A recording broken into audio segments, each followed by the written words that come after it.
Hey, I got a great story out of California where the city council ordered the police department to get rid of that MRAP. You've heard about these things, the MRAPs, the mobile resistance artillery, blah, blah, blah. I don't really know what they are. They look like tanks to me. Some people call them a Bearcat. Oh, yeah, that's what it is. Mine-resistant ambush-protected vehicle, an MRAP, because there are a bunch of mines in America, right? Weird. But here, the Davis City Council in California has told its police, get rid of it. It has 60 days to come up with a plan to get rid of its mine-resistant ambush-protected vehicle after the city received pressure from local residents who feared the police are becoming too militarized. Is there such a thing? Let's be real. Take a listen to this clip from, I don't know what this is exactly. Who is this? WashingtonTimes.com. And I don't know, it looks like some local news story maybe out of Davis. Here we go. Give this a listen. Week after an armored vehicle rolled into the city of Davis, some have been up in arms tonight. They want that thing rolled right back out. It encourages the police to overreact to things like as we saw in Ferguson. Well, it looks like they got their wish. A big crowd showed up tonight at the Davis City Council meeting. They were protesting the police department's new crime-fighting tool. And new tonight, CBS 13's Kelly Ryan is live in Davis. Now, Kelly, the chief of police was saying that it should stay, but we're just getting word from your counterparts inside that meeting room. We have a crew in there that say that now the vote has been that they're going to get rid of this thing. That's right. They just adopted a motion, as people are streaming out here now. They just adopted a motion that said within 60 days they will get rid of that vehicle. Now this, after a huge crowd showed up saying they want the vehicle out of the city. I do not suggest that you take this vehicle and send it out of Davis. I demand it. I demand it! Dressed in a Tank the Tank t-shirt, this Davis neighbor was part of a large crowd protesting at city council chambers. They are against the Davis Police Department's newest crime-fighting tool, a mine-resistant, ambush-protected vehicle. And as a taxpayer, I do not relish the idea of my money supporting the militarization of our police force. The vehicle, worth nearly $700,000, didn't cost the Davis Police Department a dime. It was acquired through a federal government surplus military program. It always is. This armored vehicle is primarily designed to be a way to make citizens and police officers safe. Davis Chief of Police Landy Black made the department's case for the purchase, showing high-powered weapons his officers have confiscated this year. Yeah, I wonder how safe the people of Ferguson are feeling when they see that MRAP rolling in the streets. Concern from protesters is that this vehicle would be used to quash peaceful protests and demonstrations. No, it's never been used to do that. Some suggested other uses for it. Since you can't give the vehicle back, is to repurpose it for fire. I mean, it even has a turret. You can put a water cannon on it. Others argued the vehicle changes the image of a peaceful city with a giant military tank rolling down the streets. The chief promised specific guidelines for its use and said, like many police forces who now have these armored vehicles, it's a necessary piece of safety equipment. And we enjoy a very high quality of life. Nonetheless, this is the real world intrudes upon us from time to time. Hey, well, the police say it's necessary. Are you going to argue with the police? Again, just a few minutes ago, the City Council adopted a resolution to come up with a plan to get rid of the vehicle. Now, there is already a petition started. It has 271 signatures, and those protesters say they will pressure the City Council to actually do something in the next 60 days and not just talk about it. Do something, yeah, or else what? They say they want the vehicle destroyed or disposed of. Oh, that's interesting. And we can anticipate that in the future, when they do new acquisitions, they will probably go about it differently, the police force will. Oh, yes, they'll probably go about it differently, maybe a little more secretly. What do you think? Well, this is a very interesting story. To me, I'm fascinated that the community had this kind of reaction. Of course, you can expect something like, what is this, out of California? Yeah, okay, Davis City Council out of California. Good for you, California, for being a little more aware times. than the rest of America. You know, here in Keene, New Hampshire, there was a lot of resistance to the Bearcat back in 2011 when our local police department acquired one from the Department of Homeland Security. Wait, let me try that again. The Department of Homeland Security. Yes, so Homeland Security should remind you of the Nazis' Fatherland Protection SS. These people are an agency that is about bringing, I don't know, like authoritarian military-style control over the entire population of the United States. And it's concerning to me. I don't want feds using guns and tanks to suppress a population to gain compliance, right, through force and guns. This is not the kind of community that I want to encourage or be a part of, so I don't like them. Okay, but they're giving out a bunch of free tanks. They're giving out grants to local police departments saying, here's $300,000. Maybe you could go buy yourself, well, I don't know, this Lenco Bearcat. It costs $300,000. Isn't that convenient? Go get yourself one. And now there are like 300 of these things all across the country, at least, and more every day. I heard LA has like at least 3 just within that city, and probably more today. And then there are other vehicles and equipment that we don't even know about. I mean, this is the stuff that the community found out about it once it rolled in.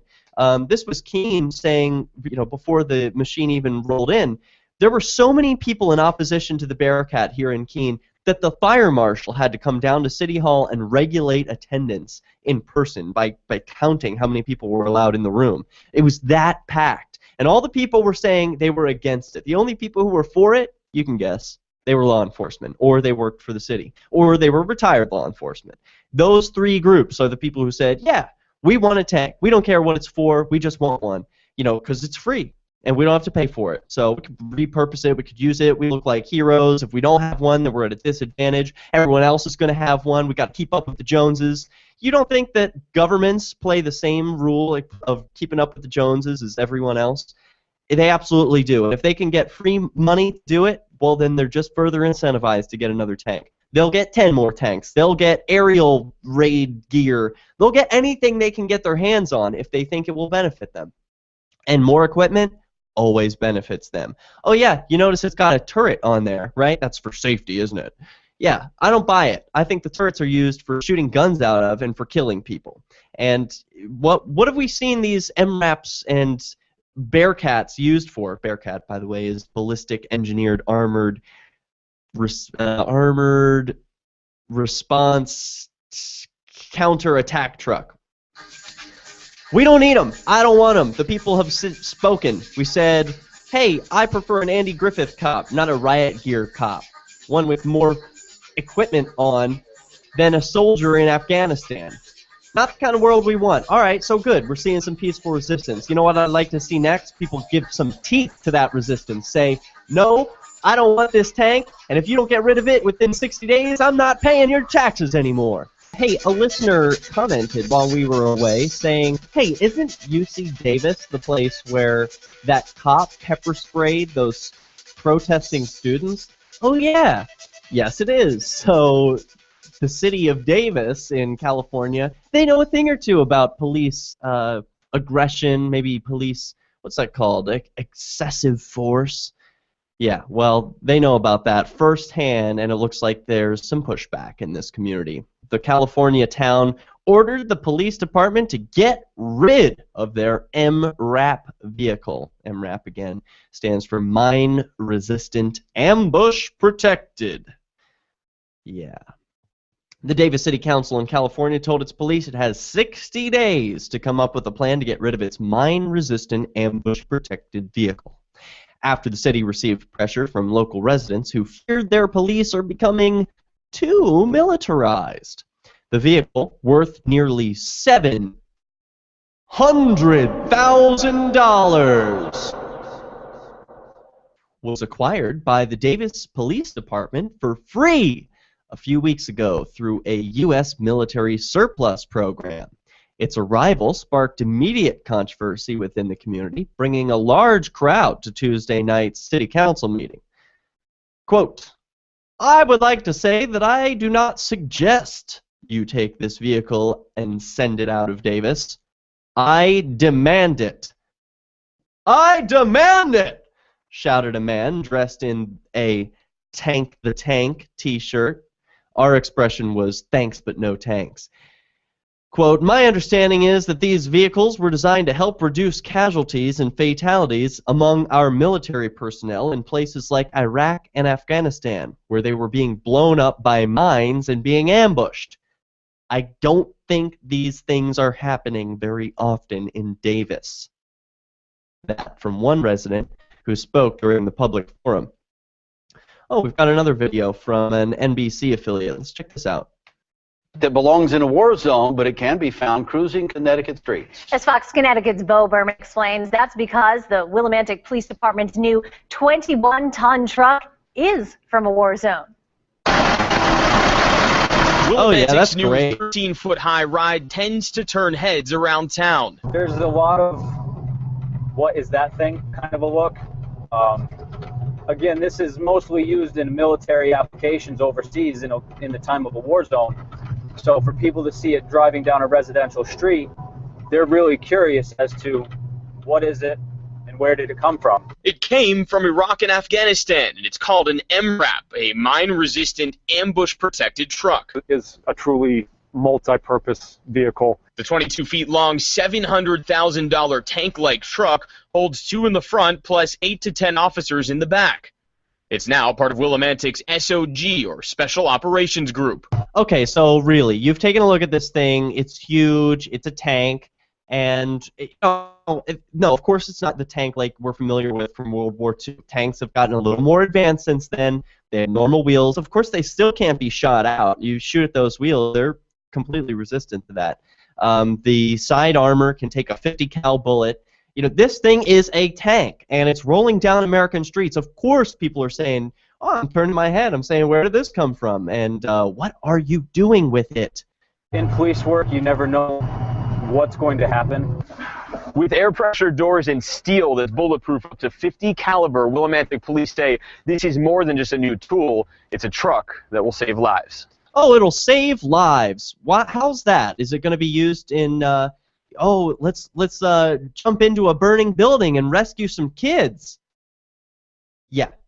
No, that's not going to happen. It's going to be used for SWAT raids. Check out all the news reports. If these things are all over the country already. This is an article from Connecticut. This is a video from Connecticut. The one earlier we were talking about is in California. They're all over. Check your local police department. They probably have one of these things. And are they using it to save kids? No. They're using it to train their officers to do SWAT raids, to come into your home, to use the guns and the turrets and everything, the attachments that can pump gas into houses. That's to be used against you. So you are concerned about that? Maybe you should make some noise to your local city council or move to New Hampshire.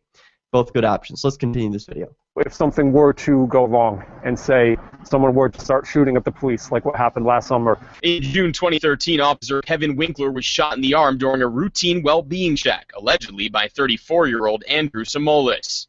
Back then, officers had nothing like this. It's precisely why Willimantic applied for the Department of Defense 1033 program grant to get this, and got it for free in October. It'll be used for hostage situations, active shooter, officer down type situations. It's also able to ford water 36 inches high, slice through walls of Connecticut snow, and the run-flat tires even have fire suppressant systems. Hopefully Willimantic doesn't have another officer-involved shooting, but while Connecticut's not exactly a war zone, we've had our fair share of serious situations where a truck like this could come in handy. If this vehicle is never used to rescue an injured officer or civilian for its entire career life, I'm happy with that. But in the event that we needed to deploy it in that capacity, we're really happy with that we have this truck here. We might need it.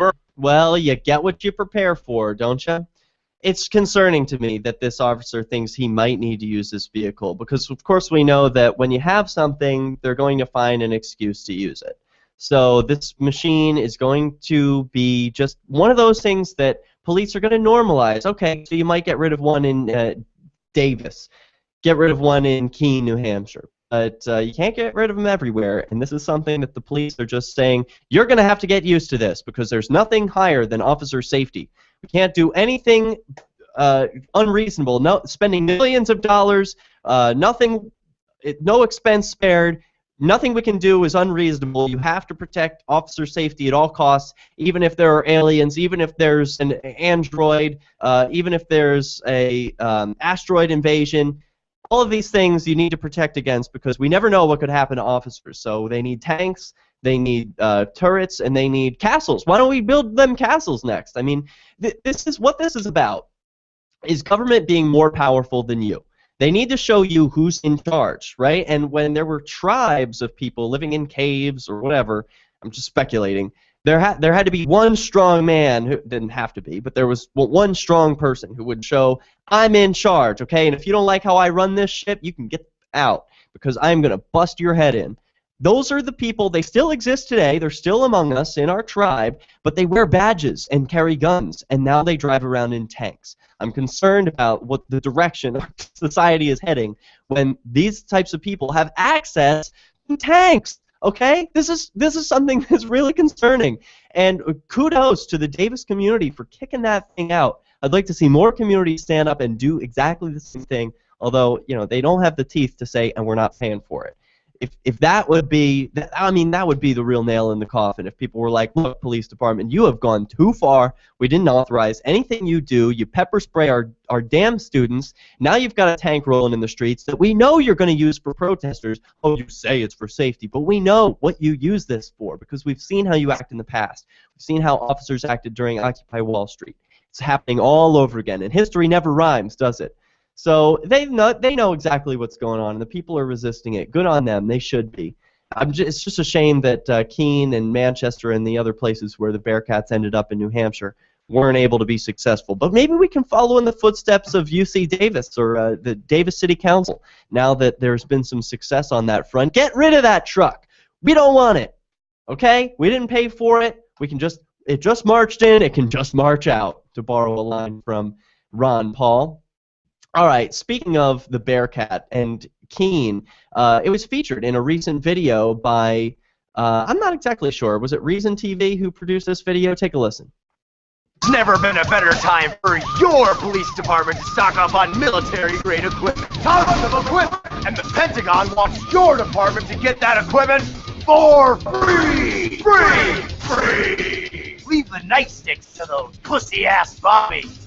All right, we'll come back with that video when Peace News now returns. Now let's continue with a video from Remy of Reason.tv. This one features Keene's Bearcat. Take a listen. There's never been a better time for your police department to stock up on military-grade equipment. Tons of equipment! And the Pentagon wants your department to get that equipment for free! Free! Leave the nightsticks to those pussy-ass bobbies. Because here at the Pentagon's 1033 program, everything must go! We're talking Bearcats, tanks, grenade launchers, M16 rifles, everything! Tear gas, smoke bomb, body armor, sports utility vehicles, mine-resistant ambush-protected vehicles, everything! The airplanes, bomb-defusing robots, little to no training at all, and more trumped-up adrenaline than your body can even handle!